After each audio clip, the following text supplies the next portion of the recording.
Achievement for All has really helped me to understand how I can get all of the children to achieve academically at their level.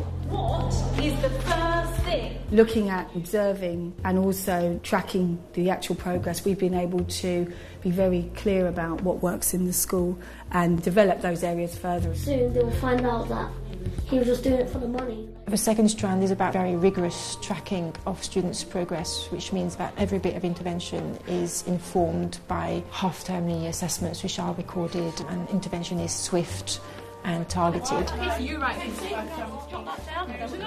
We introduced it for year 7 and 10 initially, but we've rolled it out now to all year groups, year 7 to 11, and it really has been a great success at this school. What do you think will happen? I know exactly where my specific child should be by the end of the year, so it's really, really clear, and that's all as a result of Achievement for All. This is working really well. Can they have a little bit more? One of the things that has come out of Achievement for All is a real focus on quality first teaching, the quality of differentiation in the classroom. Success we had last year. Every teacher taking responsibility for the progress of students. Wherever they come in, we work out their key stage data, and then based on 2 sub-levels of progress every academic year, which is totally achievable. Start to learn at the same rate as other people. In each individual lesson, they'll have success criteria, and each student will have a particular learning target that's tailored to their achievement and their special needs.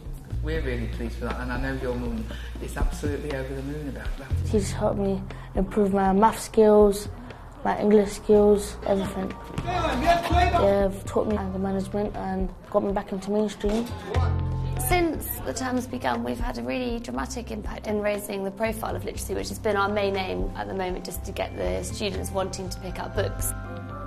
Our target for each of the students is to improve by 1 chronological age in 6 months, is what we'd expect. So if we've got a 15-year-old with the reading age of a 10-year-old, we would expect them within 6 months to have moved to the reading age of an 11-year-old. Chapter 1, the garden. We've only been doing it for probably 6 months now, and we've seen a marked improvement in the data and people's use of data as well. There's no point in having it unless you're going to do something with it. I did that freehand, as you can see. And it's helping us to set targets and reflect on our own teaching as well, and evaluate the individual learning of our targeted students. Basically, it's a man made out of different shapes. A lesson study is when a coach comes from Achievement for All to help us reflect on the lesson before we've taught it, which is interesting. We reflect all the time on lessons after we've taught them and how they went, but having somebody there to show us how we could break it down even further before the lesson happened was really valuable. So Ty's had a turn. Whose turn next? Where we thought we'd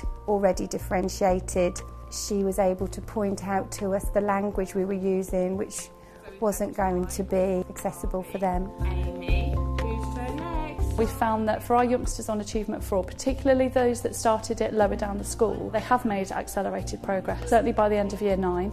I like maths a lot and I'm really good at it. Lots of our children who started later and went through the GCSEs, although they've not had as long on Achievement for All, they've still exceeded beyond expectations. And I think part of what we do as well is we've sort of got rid of this idea of expectations with staff and with parents and with children, because we've removed the ceilings and we've got this idea through it that anything is possible. Who's forgotten? Help.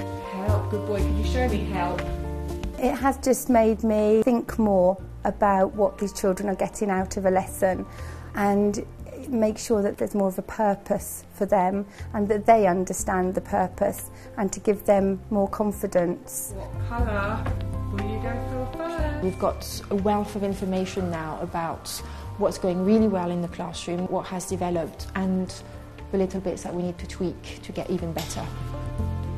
It's helped the SEND children, those children with special educational needs or disabilities, but it's also helped all the children, because what we put in place to support children with additional needs is good practice. So it's part of that quality wave 1 teaching in the classroom that has supported not just the SEND children but also all of the children in the class. We know that it's working because we know that in terms of how we measure their attainment, there are particular children who have made astonishing leaps in their learning, which I think wouldn't have happened otherwise.